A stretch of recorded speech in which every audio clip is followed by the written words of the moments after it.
esa referencia nosotros vamos a seguir con más análisis y saludamos a Guillermo Santos, socio de iCapital. Guillermo, muy buenas y muchísimas gracias por acompañarnos estos minutos. Hola, muy buenas, ¿cómo estáis?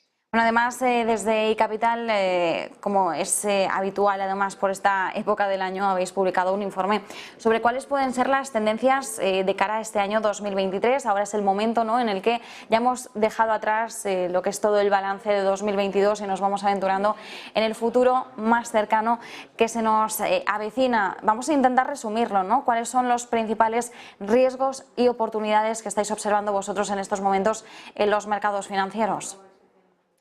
Pues si quieres comenzamos por las oportunidades y luego pasamos a los riesgos. Viene bien empezar por la buena noticia, ¿no? Vamos por lo Claro, positivo claro, primero. claro, claro. Y las hay, ¿eh? Las hay.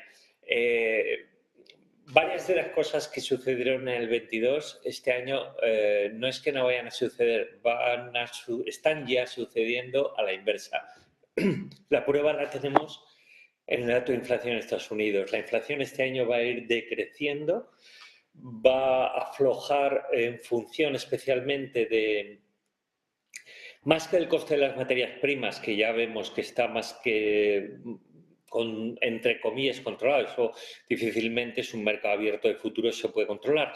Pero digamos que está reencauzado hacia rangos normales de variación, tanto del gas como del petróleo. Me refiero, lógicamente, a las materias primas fósiles, energías fósiles, de las que depende en buena medida el IPC. Entonces, luego los cuellos famosos de botella que se crearon con la pandemia, los proveedores, pues todo eso también se ha reconducido.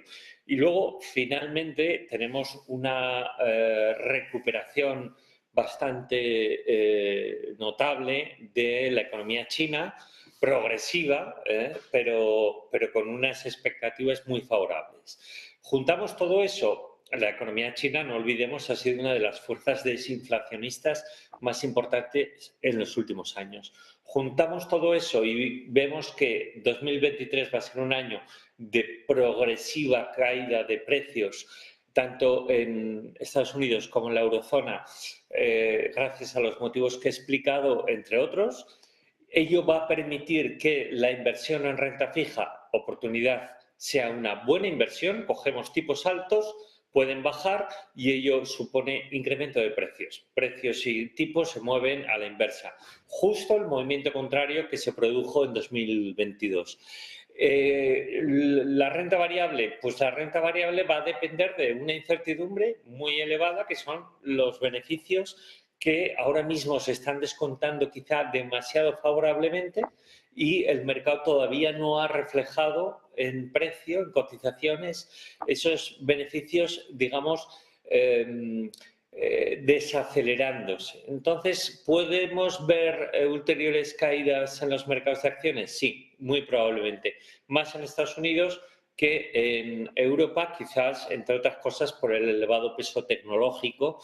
Hoy está cayendo, recogiendo un poco beneficios de estos días y asumiendo la buena noticia muy esperada. Y ese sería el universo de oportunidades, con una más que sin duda es el monetario, que si quieres luego lo hablamos. Las inversiones en mercado monetario, especialmente en euros, para los que no queremos riesgo de divisa, son brillantes ahora mismo en distintos tipos de activo, incluidos los depósitos bancarios, aunque sabemos que los bancos tardan mucho en reflejar en plus de interés las subidas de tipos. En riesgos, pues básicamente dos grandes riesgos. El primero es que nos equivoquemos con el comportamiento de las energías, del coste de energía, sobre todo de las materias primas fósiles, que por el auge de la economía china o por otros motivos, incremento de la tensión en Ucrania, aunque eso, el drama humano ni mucho menos, no está lejos de resolverse, pero con lo que respecta a los mercados, el conflicto en Rusia, entre Rusia y Ucrania, pues está algo absorbido ya, ¿no? Pero ya digo, el auge de China podría impulsar el precio del crudo. Pues ese es un riesgo, qué duda cabe, porque volvería a reflejarse en precios al consumo y en datos demasiado altos de inflación. Ese es un riesgo importante. Y el otro riesgo al que nos vamos a enfrentar en 2023 es también a que nos equivoquemos con que el auge de la economía china se quede en un intento y no en una realidad. Los datos que nos vienen de China, como bien sabéis, se caracterizan por un lado por la escasa transparencia y por otro lado por lo tardío de su comunicación con respecto a su producción del hecho que se comunica, ¿no? Entonces vamos a ir viendo. Después del Congreso del Partido Comunista en octubre pasado, China tomó la decisión de que, visto que sus exportaciones caían, había que dar un salto en consumo interno, y de ahí el levantamiento de los confinamientos y demás, pese a que el incremento de contagios pues sea un lastre. Entonces, esa salida bastante fuerte, ya digo, aparentemente ahora con unas expectativas notablemente de crecimiento importante para su economía, podría no responder porque el efecto todavía de la pandemia sea más fuerte de lo previsto. Podría ser. No obstante, no lo creemos. Los analistas de allí y la gente que cuenta cómo está llevando todo allí, independientemente, ya digo, de la poca transparencia de los datos, es bastante favorable al progreso este año de la economía china, que de nuevo estimamos puede apoyar como mínimo que la desaceleración en Occidente sea mucho más débil.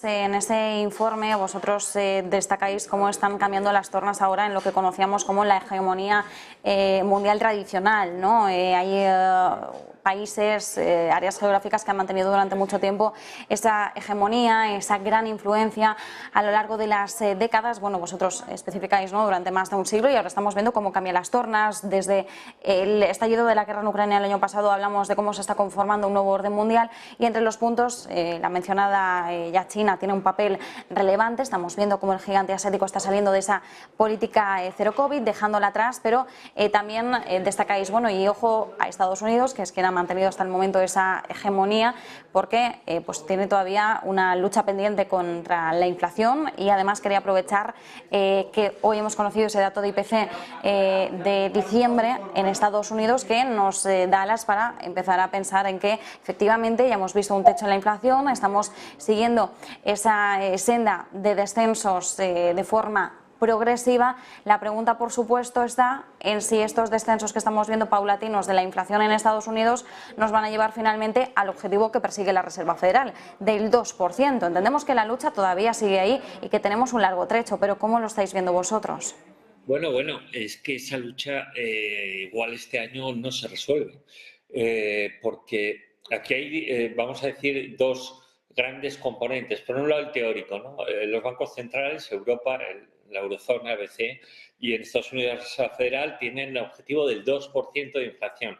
Ese objetivo, a nuestro juicio, debería ser, vamos a decir, como mínimo, tratado, atemperado, relativizado. ¿Por qué? Porque han cambiado bastantes factores con respecto a los años pasados, al decenio pasado. Las fuerzas desinflacionistas, aunque China, ya digo, pueda volver a ayudar a ello, pues no son las mismas que había, y hay una serie de elementos que suman a la inflación, para una inflación más alta, que es muy difícil ahora mismo librarse de ellos en su totalidad.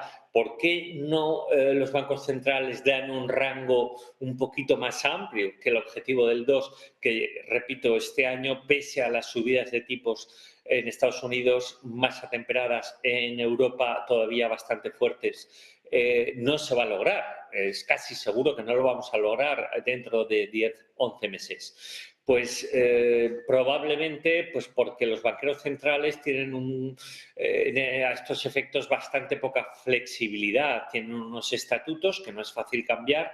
En Estados Unidos es difícil, pero imagínate en Europa, en la eurozona, con todos los países que forman parte de la eurozona, pues para tomar estas decisiones, ¿no? Pues complicado, ¿no? Entonces, esa es la parte teórica. La parte práctica, pues va a estar muy ligada a qué velocidad el decrecimiento, la ralentización de la economía se va produciendo. Hay una realidad, que es que la recesión mata la inflación.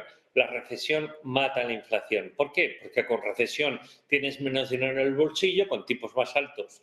Es uno de los causas o uno de los efectos que busca la subida de tipos es, lógicamente, parar la inflación, reducirla, la gente se endeuda menos, las empresas se endeudan menos, invierten menos, se crea desempleo. En Estados Unidos los datos han sido últimamente muy fuertes, pero se espera por parte de la Reserva Federal que vayan bajando. Entonces, ese decrecimiento, esa desaceleración de las economías en Occidente, tanto en Estados Unidos como en mayor medida probablemente veremos en Europa, no este primer trimestre, pero sí el segundo y quizás el tercero, veremos que hace mella en los precios porque el consumo es menor y la economía irá más despacio. Entonces, no lograremos el objetivo del 2% a final de año, que a los bancos centrales parece que les marca en exceso, como digo, su hoja de ruta, pero sí que veremos bajar ostensiblemente los precios y una buena muestra, por ejemplo, la tenemos a los precios de la vivienda. Los precios de la vivienda, el alquiler en Estados Unidos iban bajando por cierto tiempo, varios meses ya, y en Europa lo vamos a ver probablemente también pronto porque el impacto de los tipos de interés en ese sector de vivienda se nota mucho.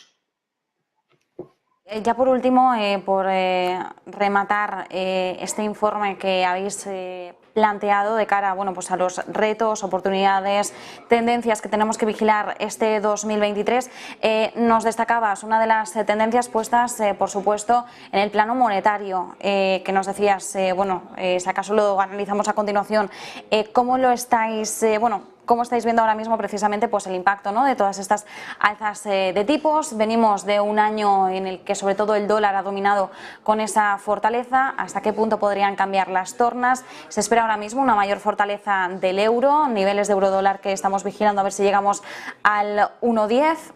¿Cuál es el entorno?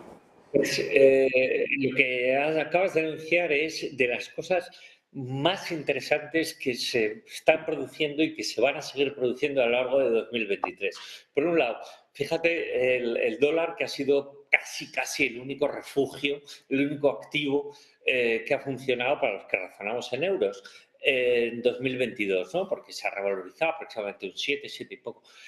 Pues está muy bien, ¿no? En relación con los bonos o con las acciones, pues fíjate, ¿no?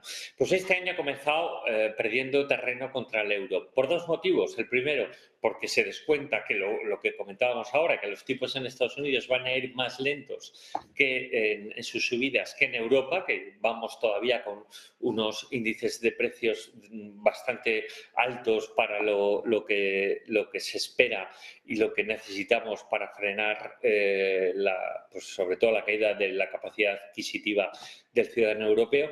Eso por un lado, pero luego, por otro lado, porque la economía europea ha reflejado últimamente algunos indicadores macroeconómicos de relativa fortaleza, especialmente en lo que respecta al tejido, a la producción industrial. Entonces, el euro, teniendo en cuenta ambos elementos, más tipos de interés, más subidas de tipos en la eurozona o de mayor magnitud que en Estados Unidos, está recuperando terreno contra el dólar. ¿Ese movimiento se va a mantener durante todo el año? Probablemente no. No, porque la economía americana es más fuerte, tiene un colchón que es un pleno empleo, una tasa de paro bajísima, y eso se va a acabar reflejando en su PIB, que va a sufrir mucho menos que el PIB europeo a partir sobre todo del segundo trimestre. Con lo que probablemente el dólar y el euro se muevan en rango entre 1,02, 1,03 y 1,8, 1,10. En ese rango, bueno, pues está bien. Al final, los que tienen dólares, que los mantengan, es una posición que en cartera debería ser estructural y mantenerse, porque ahora viene la segunda parte de lo que comentabas, y muy favorable, podemos invertir a corto plazo con seguridad de unas rentabilidades bastante elevadas que hace 10, 12 meses eran totalmente impensables, tanto en dólar, donde los tipos de la deuda a corto se mueven entre el 3, 3,5%, y en letras del Tesoro americano, en treasuries, Y en Europa, donde la última subasta del Tesoro español ha estado a 12 meses por encima del 3%. ¿Qué quiere decir eso? ¿Que podemos comprarnos una letra y sacar el 3%? Sí, a 12 meses, exactamente. Luego están los depósitos bancarios, que ya sabemos que los bancos tardan mucho más. Entonces, como la bajada del precio del crudo y la gasolina, ¿no? Baja el crudo y la gasolina no vas a echar gasolina y no es más barata, ¿no? Pues en los bancos es un poco lo mismo, ¿no?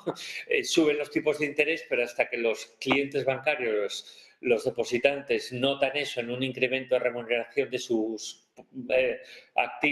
posiciones de pasivo para el banco, pues pasa bastante tiempo y eso se va a acabar reflejando, pero va a llevar tiempo. Y hay bancos y entidades que están remunerando el pasivo, incluso el pasivo a la vista, no solo las imposiciones a plazo fijo.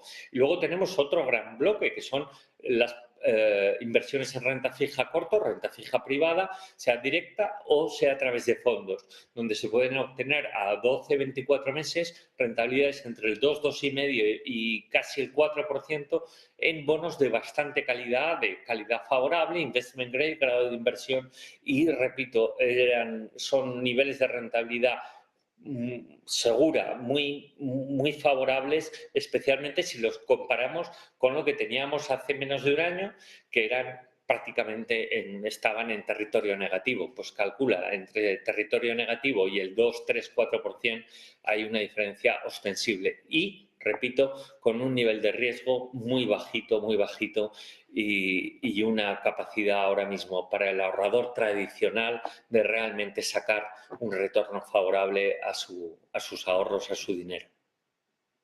Esas claves, muchísimas gracias por acompañarnos, Guillermo Santos, socio de iCapital, un placer. El placer es mío, hasta pronto. Pues nos quedamos por